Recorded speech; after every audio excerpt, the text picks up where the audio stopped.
5:25 on the clock, and we're sharing with you a live look inside St. Peter's Basilica this morning in the Vatican City. The body of Pope Francis has been moved for the public to say its final farewell after his death earlier this week. You know, millions of Catholics around the world are remembering the life of Pope Francis, whose death came at the age of 88. ABC's Patrick Revel has the latest from the Vatican. This morning, Pope Francis's body carried in a solemn procession, moved from his Vatican residence to St. Peter's Basilica. As bells tolled, dozens of clergymen leading his open coffin through a crowd on St. Peter's Square, up the steps into the Basilica for a prayer service. Francis's coffin will now rest there for 3 days until his funeral Saturday. The public will be allowed to pay their respects at his open casket, the simple wooden coffin he requested.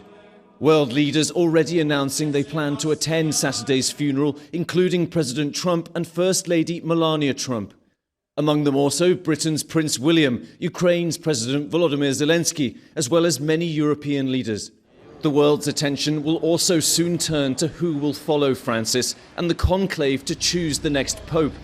The secretive gathering of cardinals sequestered in the Sistine Chapel may not begin for a few weeks. The central question, will it choose a similarly progressive pope like Francis or a more conservative?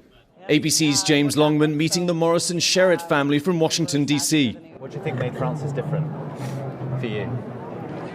I feel like he liked to talk to the people a lot more.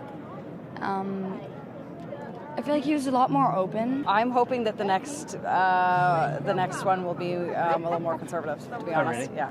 Once Saturday's funeral ends, Francis will be laid to rest here at Basilica St. Mary Major in the centre of bustling Rome, the first pope in a century to be buried outside the Vatican.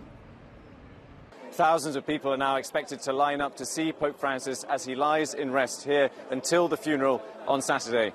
Patrick Revel, ABC News, Vatican City.